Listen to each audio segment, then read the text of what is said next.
C'est sous haute sécurité que le Premier ministre libanais, tout juste désigné, est rentré chez lui hier soir. La nomination de Hassan Diab, universitaire, ancien ministre de l'Éducation, ne passe pas, ni auprès des manifestants qui réclament un gouvernement de technocrates depuis 2 mois, ni auprès des partisans de l'ancien chef de gouvernement Saad Hariri. Pourtant, Hassan Diab, 60 ans, sunnite, clame son indépendance, se revendique technocrate et dit comprendre les manifestants. Ils ont le droit de protester. Les manifestants souffrent depuis des années et nous devons gérer tous les problèmes qu'ils ont soulevés. Ils ont 100% raison. Il nous faut la volonté et l'administration pour le faire.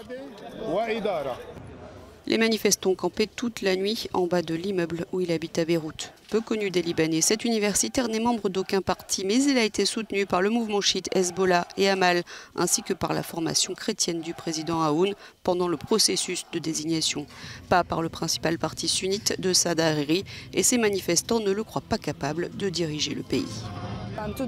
Aujourd'hui, le pays est au bord de l'effondrement économique et social. Et on a besoin de quelqu'un qui a une vision forte pour mener le pays sur le bon chemin.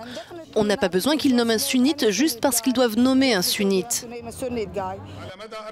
Si Hassan Diab n'obtient pas le soutien du principal parti sunnite, le courant du futur de Saad Hariri qu'il doit rapidement rencontrer, il risque de toute façon de ne pas être en mesure de pouvoir former un gouvernement.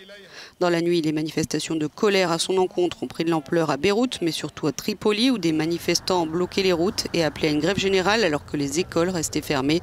D'autres axes routiers dans plusieurs régions du Nord ont été temporairement coupés.